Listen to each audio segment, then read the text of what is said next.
Today I want to get right to the story. We are doing, in case you don't know, the story of Lazarus and Jesus raising him from the dead. Now I'm finding that people, when we look at the Bible, generally fall into two categories. Those who believe the story and those who don't. And those who don't believe that things like that could happen, they are generally people who throw the Bible away and walk away from religion. And somebody said to me once, you know, these stories in the Bible are a little silly, some of them. And the story of Jonah comes to mind. That if people could swallow that story of the big fish swallowing Jonah, they could swallow anything. And you know, this story of Jesus raising Lazarus from the dead falls a little into that same category. If you could believe this story, that this really happened, then maybe you could believe anything. I don't know. Because it really is up to each one of us how we want to look at this story. But I give thanks for a book like this that is called The Lazarus Blueprint. And this is our featured book in the bookstore right now. That there actually is something underneath this story that may sound silly to us. There's a blueprint. There's a plan for action that you and I can take.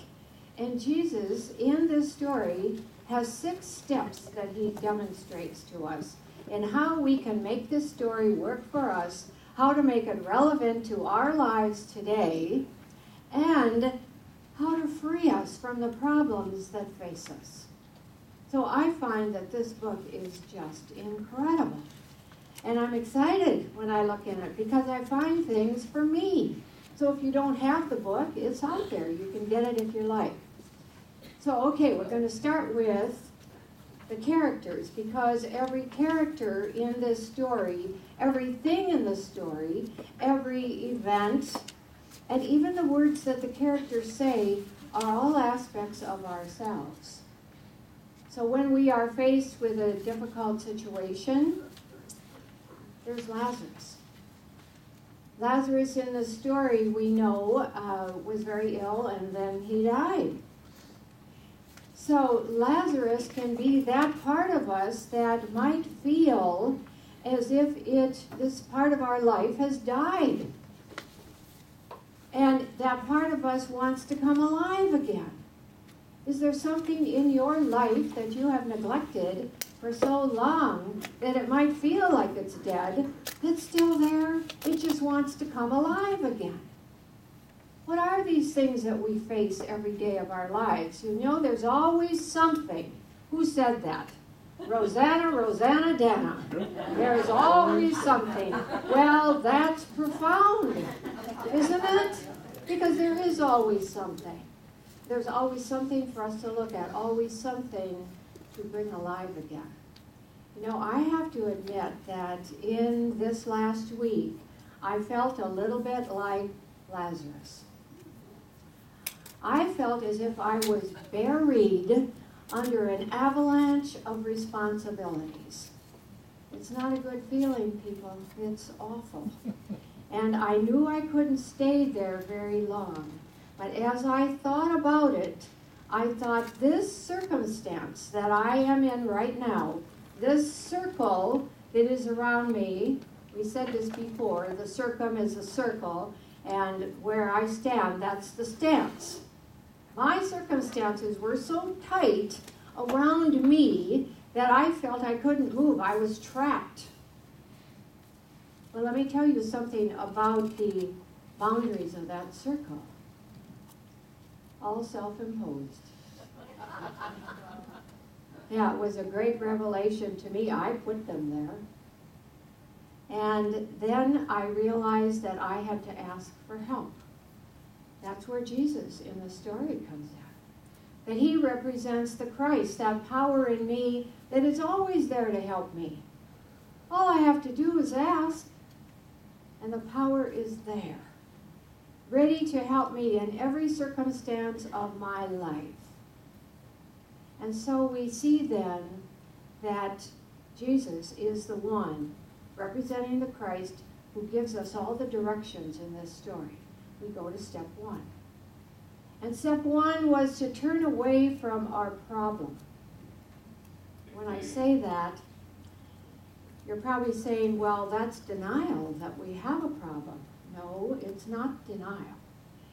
This is saying that this problem, first of all, maybe has no power over me, but then also to say that I can't dwell on it.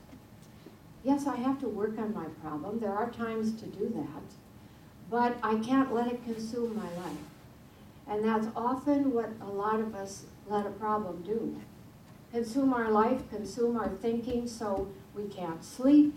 We don't even have enough energy to act properly in the day. Can't let a problem do that to us. So in the story, Jesus demonstrates it this way, that Mary and Martha, when they found out that Lazarus was ill, they said, Jesus, you've got to come right away. But he didn't. He waited 2 more days in the place where he was. And that just says that you and I have to wait also before we go rushing into any problem, any difficult situation. 2 days. What does the number 2 mean? See, this story is so full of metaphysical things that it has a message in almost every line. 2 means that we have to balance our energies before we can take off and try to deal with this problem. Center ourselves in what we know to be true. And so here we are then, knowing that we can't deal with this problem unless we do center ourselves. That's what he's telling us. So breathe. And 2 days for you might be 2 minutes. Is 2 minutes long enough? Yes, it is. If you actually sincerely take 2 minutes to turn away from whatever it is that you are facing, something difficult, and breathe, and go within, close your eyes, and just be there. What happens? You come out differently, don't you? A whole different attitude. Now the second step is when now Jesus and the disciples decide to go, and they reach Bethany. This is where this tomb is, where Lazarus is, in Bethany. Well, we haven't looked at Bethany either. What does that mean? It actually means that this could be a place of distress. Maybe you are wailing over your problem. But at the same time you are doing that, Bethany also means that it's a crossing over. So it's a crossing over from one state of mind to the other. And so there is hope here in Bethany. So now, who comes forward to Jesus? The first one. You see, when Jesus arrives, Lazarus has been dead 4 days already.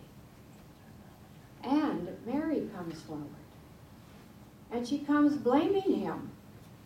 Well, if you had been here, that wouldn't have happened. Our brother wouldn't have died.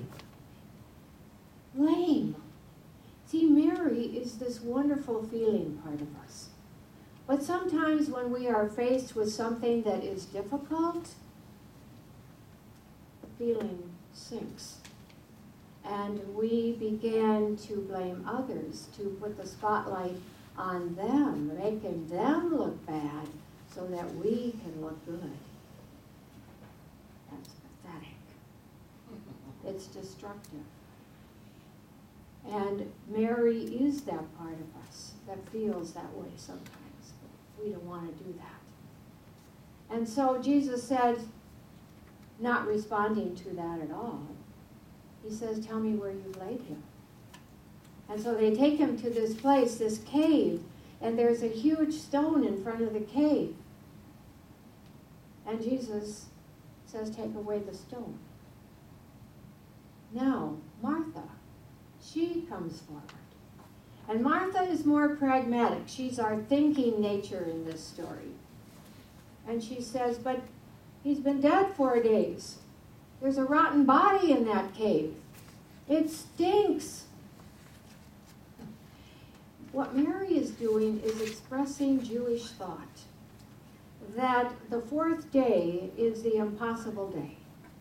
3 days the spirit hangs around the body, and there is a possibility because the spirit is there. But the fourth day, no.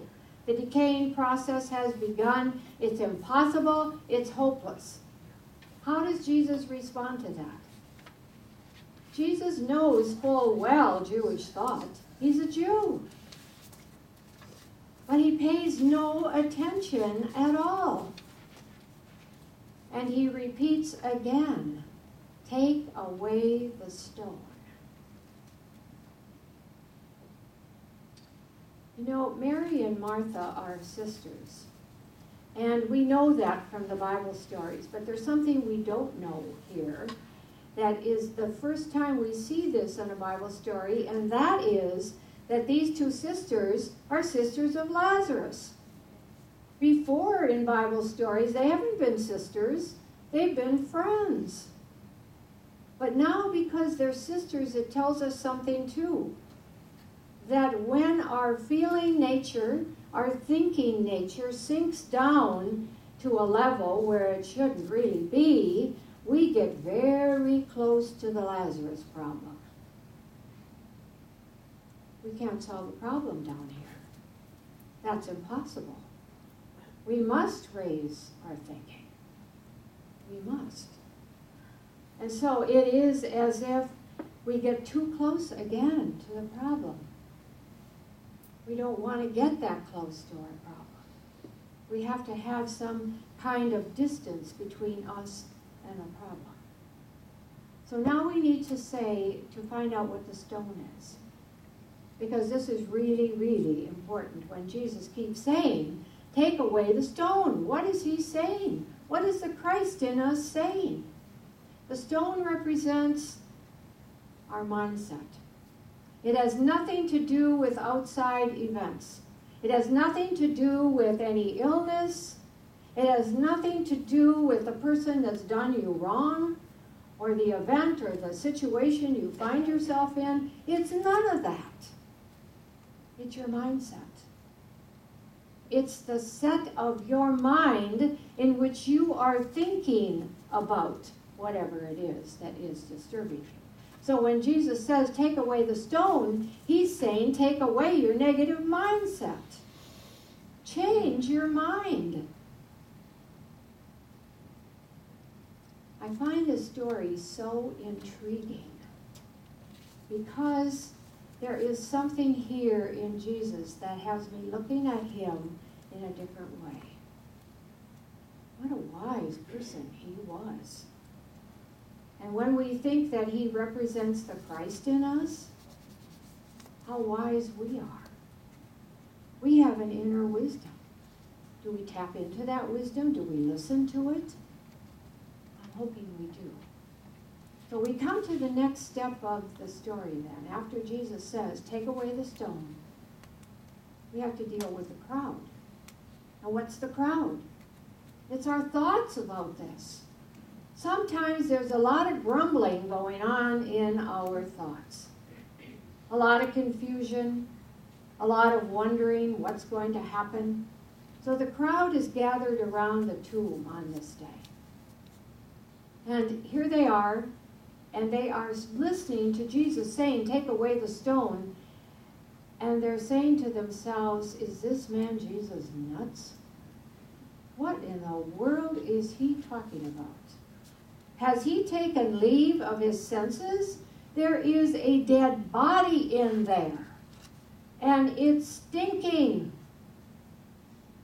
Actually, you know, that's me and you with a problem sometimes. We sit in a dark cave. There's a big stone in front of the cave. We feel we can't get out. We're trapped. And there we sit with our stinking problem. It's a terrible place to be. So the crowd says, you know, has this man Jesus taking leave of his senses? Well, yes, he has. He has, because he has taken leave of his 5 physical senses. As marvelous as our senses are, think of it now for a moment.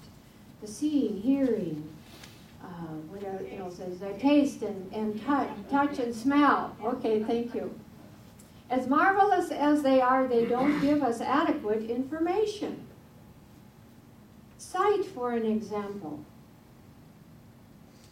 The human eye can only see light reflected from objects that falls in the range between infrared and ultraviolet. Do you know that that range right there is 1% of the whole electromagnetic spectrum? 1%, which means that 99% of what is going on right in this room right now, you and I can't see. If we could see, there would be light that would be so dazzling, there would be rays of shooting light and stars and all kinds of things just shooting from everywhere, and from our body would come this most magnificent light like we've never seen with these human eyes. There would be like stardust, gold dust everywhere. Maybe that's what we see when we pass from this physical realm, I suppose. I think our sight gets a whole lot better. Yeah. And you know, there are animals that can see better than we can. And then we have our hearing. There are animals that can hear way better than we can. Don't ever try to sneak up on a cat, because it'll know right away that you're there. And a dog. Birds. Yeah, birds. Oh, yes, absolutely right. You can't sneak up on a bird. No. And then there's the hearing that dogs have. That's amazing to me.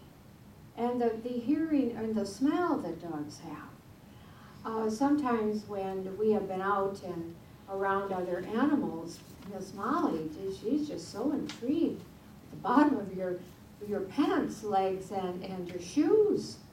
And she's probably saying to herself, they've been with other animals.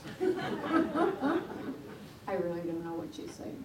But all I know is that our five senses obviously don't give us enough information. And then what we get from appearances out in this world,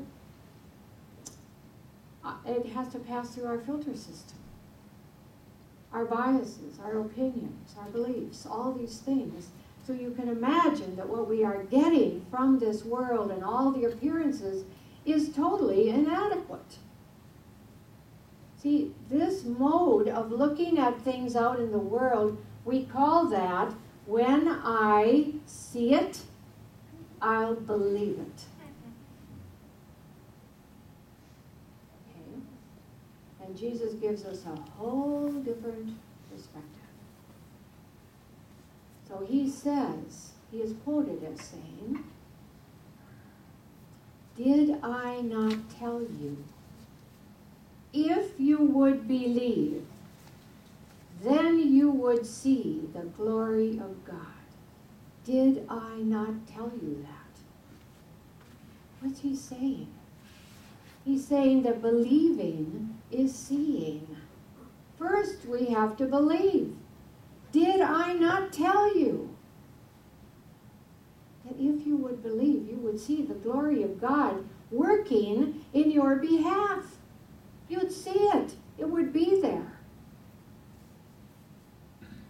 Sometimes we overlook all these little statements that Jesus makes, but you know, what we believe is so connected. We say that's our faith. Well, our faith, we often say we don't have enough. Oh, we have enough. We have unlimited faith, just like Jesus had, unlimited faith. But where do we point our faith? And pointing our faith is our expectations. What do we expect in this life? What do you expect? Do you expect that there's good for you in this life? Yes, you betcha. Yeah, you bet. Okay. And let me tell you about expectations. They form a vortex of power, tremendous power. that attracts to us all the right people, all the right situations, everything that we need that support that expectation that we send out. It's important, critical, that we select an expectation that we want to come back to us, because it will. It will. Let me tell you about a friend of mine. I think I have time to do this. This friend, the doctor said that she would be gone by Christmas. And she said, no, I'm ready. I'm going before that. I will be gone in 2 weeks or less. And 11 days later, she was gone.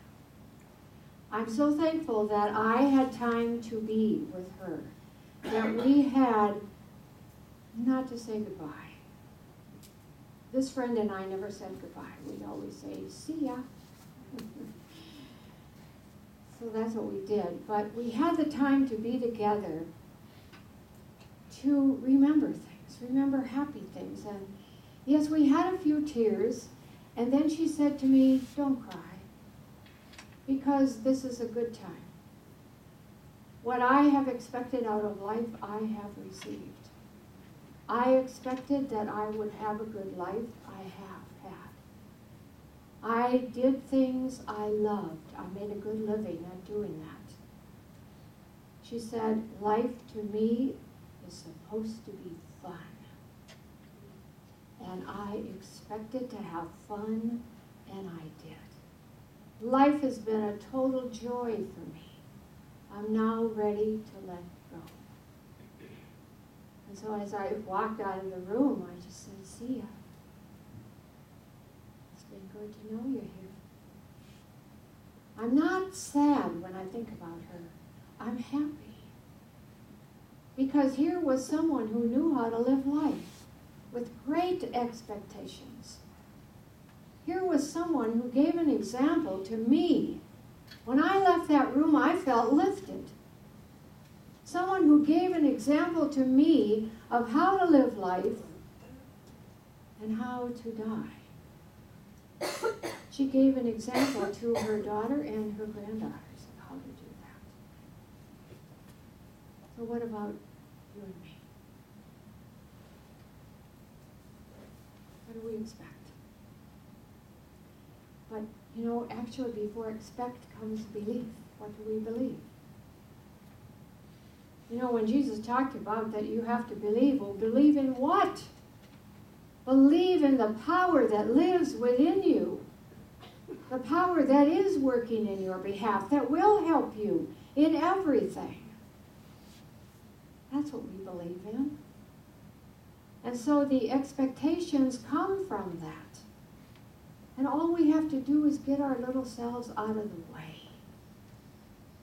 You know, there's one more point I have to make here. And that is when he said, did I not tell you? He wasn't speaking as Jesus. He was speaking as the Christ, who says to us all the time, did I not tell you? Am I not telling you all the time? Have faith in me. Trust me. The I of you and me is our inner wisdom. It's time that we all said, I'm listening. This is a still small voice that speaks inside of us all the time. But in order to hear that voice, we have to turn off all this noisy chatter in this world. And the noisy chatter, to me, seems to dominate the world. And I get tired of it. So I find myself sitting in silence more and more. It's very peaceful in here. Did you know that? It's time that we all said yes to the peace that's in here. That we said, yes, I'm listening. You and I have the right to send out good expectations in this world. Watch what comes back. You'll be amazed. And know that you and I are